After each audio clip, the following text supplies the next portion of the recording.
The Global News and CKNW Health Series is brought to you by the Women's Health Show, March 25th at the Vancouver Fairmont with Dr. John Gray. What's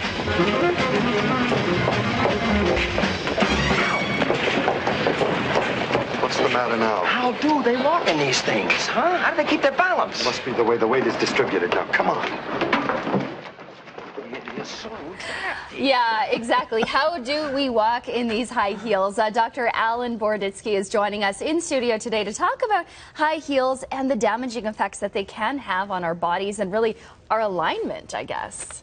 Yeah, you know, high heels is potentially a big problem for a lot of people. They continue to wear them despite the fact that their feet are killing them or their back is hurting them for style, and people have been doing that for years. And is this something that you see quite often, the effects of high heels? Absolutely. In the segment we have today, we don't have enough time to talk about all of the problems that you can get with high heels. But I think if you really look at the number one problem, it would be a pain on the forefoot, which is the ball of the foot. And what happens is when we walk on the ball of our foot, that area gets quite swollen. There's multiple little joints in that area. They're called metatarsal phalangeal joints. And those joints can get swollen. They can be quite painful. Keep in mind, everybody's feet are different. So some people have very long metatarsals that bear more weight than others. Some people the metatarsals are dropped a little bit lower, and those can bear more weight. You can form a big callus and what have you. So those people walking in high heel shoes can be quite painful for them. Absolutely. Caitlin and I brought some of our heels out. We're both wearing heels today as well. Not that we really need to, because no one really sees our feet that much, but it goes with the whole outfit, right? Now, I just wanted to ask you about these, because these are a pair of wedges. And so a lot of women think that wedges are maybe a little bit more comfortable or better for your feet because they don't have that stiletto heel.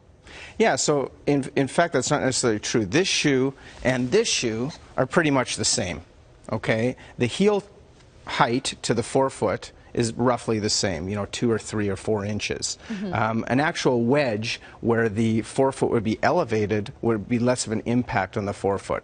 So you want to lower the height. So, I mean, this has a wedge, that these are my shoes. Yeah. So that's got a bit of a wedge on the bottom, or not a wedge, it's got a bit of a platform on the bottom. Yeah, a bit of a platform, yeah. So that offsets, so really they only are like heels like that. A little bit, but still, the bottom line is that if we can show that x-ray, you get a real appreciation for what the anatomy let's take a look at of the foot looks like. So this is what your foot looks like when you're in a heel. Right, so if you look at the metatarsals, those are the longest bones in the foot. Those are the vertical bones going up and down. I see. Those bones should actually not be vertical like that. They should be angled, maybe 20 degrees or so from the ground surface. So you're putting all that impact directly on the ball of the foot. So that's what your foot looks like in the shoe you just showed me. Well, those look like 6-inch heels. So then the height does matter. The height absolutely does matter, yeah. And with a bit of help from the platform, what about the shape of the shoe and the shape of the heel? Good point. So one of the most common complaints is something called a neuroma. A neuroma is a nerve in the ball of the foot between those metatarsal heads that gets squished. And when it gets squished, it gets swollen. So when it gets swollen, any irritation causes a burning pain, a pain that can shoot to the toes. People out there will know about this. Anytime they put on anything tight, so a forefoot that narrows towards the toe box, many of these shoes narrow tight towards the toe box, and some people have wider feet that they squish in, those will really irritate that nerve, and they have to take the shoe off immediately. Now, what about long-term damage? Because that's what I think a lot of us are concerned about, is wearing high heels on a daily basis going to affect us. Yes, that's a complicated question, but yes. I think one of the most serious complications with the high heels is a broken ankle. I've seen that quite a few times in my career where patients have just gone over that little clip that you showed at the beginning. You could see them wobbling their ankles. So the more you injure your ankle, the more you lose what we call proprioception, which is your body's ability to react to imbalances, essentially. So when we see that, that's a long-term effect of ankle instability.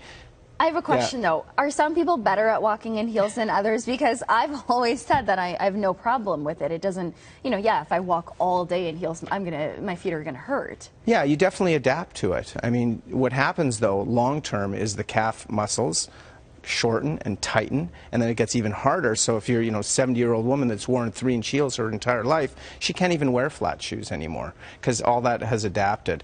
Similarly, your pelvis adapts to shifting, and some people have quite bad lower back pain where others don't. So weight is a factor in this kind of stuff as well. Interesting. Okay. Yeah. Well, it gives us something to think about. Maybe opt for the flats next time. For half the day. Or at least less of a heel, maybe. Yes. Right. Good advice. Thanks for being with us today. My pleasure. All right, we're going to take a short break. We'll be right back.